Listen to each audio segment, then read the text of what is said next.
Hello दोस्तों, स्वागत है आपका अपना यूट्यूब चैनल विनीत एजुकेशन पे। मध्यकालीन भारत का यह 28वां अध्याय और मुगल वंश का 7वां अध्याय उत्तर मुगल काल। तो चलिए शुरू करते हैं। यदि आप हमारे यूट्यूब चैनल पे पहली बार आए हैं तो इसे जल्द से जल्द सब्सक्राइब कर लें, क्योंकि इस तरह का बेनिफिशियल वीडियो हमेशा आते रहेगा जिससे आप लोग को काफ़ी बेनिफिट पहुँचेगी। तो चलिए शुरू करते हैं। इसमें टोटल 20 क्वेश्चन इंक्लूड किए गए हैं। यदि आप मुगल वंश का सारा वीडियो नहीं देखे हैं तो उसका लिंक नीचे डिस्क्रिप्शन बॉक्स में दिया गया है, आप उसे देख सकते हैं प्ले लिस्ट के नाम से। तो चलिए फर्स्ट क्वेश्चन की ओर चलते हैं। नादिर शाह के आक्रमण किस मुगल शासक के समय में हुआ था? अहमद शाह, जहांदार शाह, मोहम्मद शाह या बहादुर शाह प्रथम? तो नादिर शाह ईरान का शासक था। उसने भारत पर 1739 ईस्वी में आक्रमण किया था और इस टाइम भारत पर जो शासन था वो मोहम्मद शाह का शासन था। तो इसका राइट आंसर हो जाएगा मोहम्मद शाह। मुअज्जम को साहिब ए खबर की उपाधि किसने दिया था? जुल्फिकार खान ने, खफी खां द्वारा, सैयद बंधु द्वारा या काम बख्श द्वारा? तो बहादुर शाह को साहिब ए खबर के नाम से जाना जाता है, जो खफी खां के द्वारा यह नाम दिया गया था। तो इसका राइट आंसर हो जाएगा खफी खां के द्वारा। अंतिम मुगल सम्राट कौन था? तो बहादुर शाह द्वितीय, जिसे बहादुर शाह प्रथम के भी नाम से जाना जाता है, वो भारत के या मुगल वंश के अंतिम सम्राट थे। तो इसका राइट आंसर हो जाएगा बहादुर शाह जफर। 1857 की क्रांति में जो है बहादुर शाह जफर भाग लेते हैं, लेकिन अंग्रेजों से इनकी सामना जो होती है तो ये टिक नहीं पाते हैं अंग्रेजों से, और बहादुर शाह पराजित हो जाते हैं। और बहादुर शाह जफर को हराने के बाद उन्हें रंगून भेज दिया जाता है, मेमार, और जहां 1862 ईस्वी में उनकी मृत्यु हो जाती है। इस तरह से पूरा मुगल वंश है वो समाप्त हो जाता है 1857 के क्रांति के बाद। और यह जफर उपनाम से बेहतरीन उर्दू शायरी भी लिखा करते थे, तो आप ध्यान रख सकते हैं। राजपूत राजा जय सिंह को सवाई की उपाधि किस मुगल सम्राट के द्वारा दिया गया था? मोहम्मद शाह के द्वारा, फरुखसियर या शाह आलम के द्वारा या अकबर द्वितीय के द्वारा? तो इसका राइट आंसर हो जाएगा फरुखसियर के द्वारा है, वो राजा जय सिंह को सवाई राजा की उपाधि दिया गया था। किस मुगल सम्राट के समय दिल्ली पर अंग्रेजों का अधिकार हो गया था? तो दिल्ली पर अंग्रेजों का जो अधिकार हो गया था वो शाह आलम द्वितीय के समय हुआ था। क्यों हुआ था? क्योंकि इस टाइम दो जो है महत्वपूर्ण युद्ध हुए थे शाह आलम द्वितीय के समय। एक पानीपत का तीसरा युद्ध 1761 ईस्वी में, और दूसरा बक्सर का युद्ध 1764 ईस्वी में। तो अंग्रेजों से जब बक्सर का युद्ध में हार हो जाती है तो लगभग उस समय दिल्ली पर है वो अंग्रेजों का अधिकार हो जाता है। तो इसका राइट आंसर हो जाएगा शाह आलम द्वितीय। फरुखसियर ने बंदा बहादुर को कब फांसी की सजा दी थी? 1712, 1715, 1716 या 1717?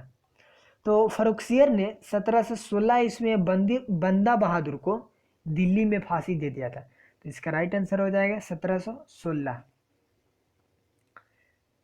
किस मुगल सम्राट ने अली गौहर के नाम से जाना जाता है? तो किस मुगल सम्राट को अली गौहर के नाम से जाना जाता है? तो यह जाना जाता है शाह आलम द्वितीय को। इसका राइट आंसर हो जाएगा शाह आलम द्वितीय। नेक्स्ट क्वेश्चन की ओर चलते हैं। तो उत्तर मुगल काल के शासकों के संबंध में कौन सा कथन है वो सही है, कौन सा क्रम है वो सही है? तो इसमें से शाह आलम द्वितीय, इसके बाद बहादुर शाह, इसके बाद फरुखसियर या मोहम्मद शाह? बी ऑप्शन है कि मोहम्मद शाह, इसके बाद बहादुर शाह, इसके बाद रफ़ी उद्दरजात, इसके बाद फरुखसियर। तो मैं सीधे आंसर पर चलता हूँ। तो इसका राइट आंसर हो जाएगा, वो हो जाएगा सबसे पहले मोहम्मद शाह आए थे, इसके बाद अहमद शाह आए थे, इसके पश्चात आलमगीर द्वितीय और फिर शाह आलम द्वितीय। तो इसका राइट आंसर हो जाएगा डी। नेक्स्ट क्वेश्चन की ओर चलते हैं। तो बोल रहा है कि पहला मुगल शासक जिसका राज्याभिषेक है वो बिहार में हुआ था। तो बिहार में हुआ था, वो फ्रुक्सियर का हुआ था। इसका राइट आंसर हो जाएगा सी, फ्रुक्सियर। इसके समय क्या होता है, फ्रुक्सियर के समय, वो फ्रुक्सियर ने क्या करता है कि बंगाल, जो बंगाल है वो अंग्रेजों को 1717 ईस्वी में फ्री व्यापार करने के लिए अनुमति दे देता है। तो इसका राइट आंसर सी हो जाएगा, फ्रुक्सियर। और इसका राजाभिषेक है वो बिहार में ही हुआ था। निम्न में से किस मुगल शासक ने अंग्रेजों को बंगाल में शुल्क मुक्त व्यापार की सुविधा प्राप्त की थी, तो सुविधा दी थी? जहांदार शाह, रफीउद्दौला, फ्रुक्सियर या अकबर द्वितीय? तो मैंने बताया था कि फ्रुक्सियर ने क्या करता है कि बंगाल है जो अंग्रेजों को 1717 इसमें फ्री व्यापार यानी मुक्त व्यापार के लिए दे देता है, अनुमति दे देता है। इसका राइट आंसर हो जाएगा फ्रुक्सियर। उत्तर मुगल के किस शासक के समय सैयद भाइयों का प्रभाव है वो अधिक देखने को मिलता है? तो किसके समय देखने को मिलता है? मोहम्मद शाह, फरुखसियर, जहांदार शाह या बहादुर शाह प्रथम? तो इसका राइट आंसर हो जाएगा फरुखसियर। सैयद बंधु कौन थे, पहले ये ध्यान दीजिए। तो सैयद बंधु ये भारतीय क्षेत्र के ही दो मुसलमान भाई थे जिसके अंदर एक वजीर वाला शक्ति प्राप्त की, जिसके सहयोग के कारण फरुखसियर है वो सत्ता प्राप्त करता है। सैयद बंधु है वो दो भाइयों में मैंने बताया था, तो एक का नाम अब्दुल्ला तथा दूसरे का नाम हुसैन खां था। पहला अब्दुल्ला खां और दूसरा हुसैन खां। जब फरुखसियर है वो गद्दी प्राप्त करता है तो या शासक बनता है तो अब्दुल्ला खां को वजीर का पद देता है, और एक और मैंने बताया था हुसैन खां को मीर बख्शी बनाया था जो सैन्य संबंधी कार्यों की देखरेख करता था। तो इसका राइट आंसर हो जाएगा फरुखसियर। किस मुगल शासक ने राजा राम मोहन राय को राजा की उपाधि दिया था? तो जब भारत में अकबर द्वितीय की स्थिति खराब हो जाती है, इसका राइट आंसर हो जाएगा, मैं बता देता हूँ, अकबर द्वितीय। जब भारत में अकबर द्वितीय की स्थिति खराब हो जाती है तो अंग्रेज उसके साथ अनैतिक व्यवहार करने लगते हैं।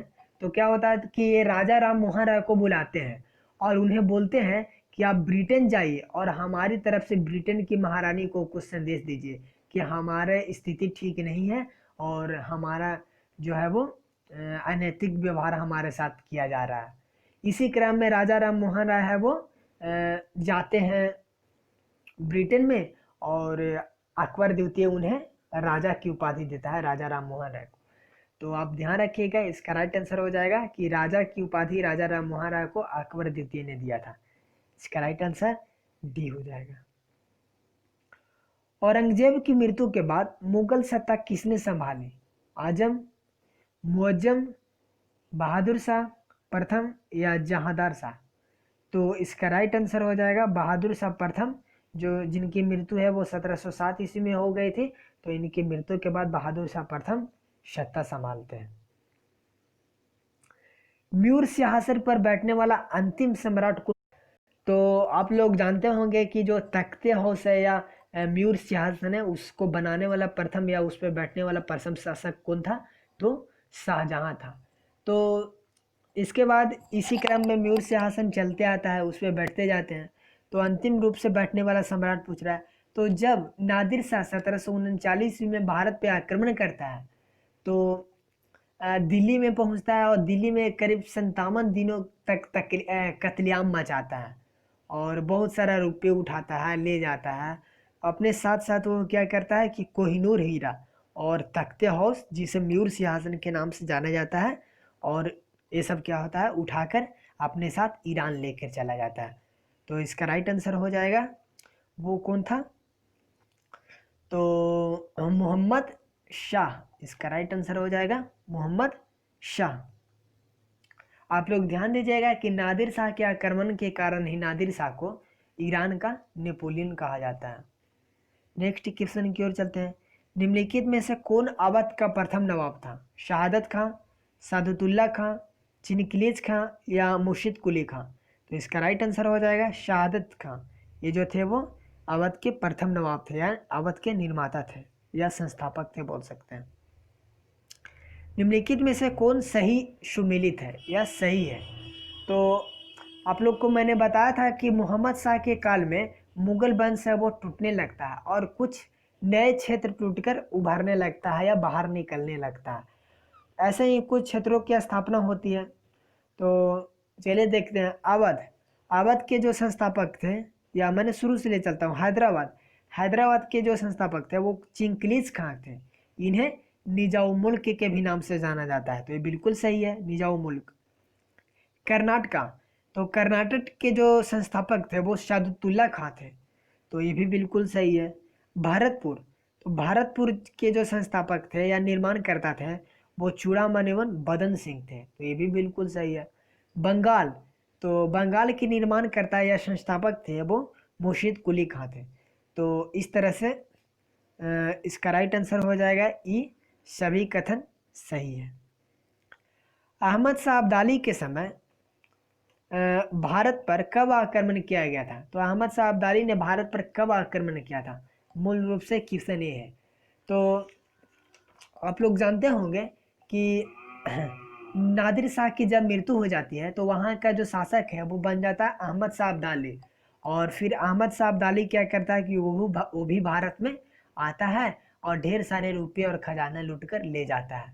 तो अहमद शाह अब्दाली भी भारत पर लगभग 7 बार आक्रमण करता है। इसका पहला आक्रमण होता है वो 1748 ईस्वी में होता है, अहमद शाह के समय। अब ध्यान रखिएगा कि अहमद शाह अब्दाली है वो किसके समय में भारत पर आक्रमण करता है? तो अहमद शाह के समय। आप लोग कंफ्यूज नहीं होइएगा। तो इसका राइट आंसर हो जाएगा 1748। मुगल सम्राट शाह आलम द्वितीय के शासनकाल में निम्न में से कौन सा युद्ध हुआ था? पानीपत का तृतीय युद्ध, प्लासी का युद्ध, बक्सर का युद्ध या हल्दी घाटी का युद्ध? तो मैंने बताया था कि शाह आलम द्वितीय के समय 2 प्रमुख युद्ध हुआ था। एक 1761 ईस्वी में जो हुआ था पानीपत का तृतीय युद्ध, और जो हुआ था पानीपत का तीसरा युद्ध हुआ था वो मराठा और अहमद शाह अब्दाली के बीच हुआ था, जिसमें मराठों का हार हो जाता है और अब्दाली है वो जीत जाता है। और बक्सर का युद्ध होता है जो 1764 ईस्वी में हुआ था, वो अंग्रेजों के बीच और फिर होता है मुगलों के बीच, तो इसमें है मुगल हार जाते हैं। तो इस तरह से इसका राइट आंसर हो जाएगा सी, ई हो जाएगा। 2 युद्ध हुआ था, एक पानीपत का तृतीय युद्ध 1761 में और बक्सर का युद्ध 1764 में। पानीपत के तीसरे युद्ध में किसने मराठाओं को हराया था? तो किसने हराया था? तो अफगानों ने या अंग्रेजों ने, मुगलों ने या रोहिलों ने? तो इसका राइट आंसर हो जाएगा अफगानों ने हराया था। अहमद शाह अब्दाली ने भारत पर लगभग कितने बार आक्रमण किया था? तो मैंने बताया था कि जो भारत पर आक्रमण किया था 1748 इसमें अहमद शाह अब्दाली, और यह भारत पर लगभग 7 बार आक्रमण करता है। तो इसका राइट आंसर हो जाएगा सी, 7 बार। तो आज का 20 क्वेश्चन पूरा हो गया। आई होप आप लोग के सीरीज काफ़ी पसंद आया होगा। आपको वीडियो अच्छी लगी है, मेहनत अच्छी लगी है तो प्लीज़ जल्दी से इस वीडियो को लाइक कीजिए, दोस्तों के पास शेयर कीजिए और इस चैनल को ज़रूर सब्सक्राइब कीजिए। चलिए नेक्स्ट वीडियो में मिलते हैं। Thank you.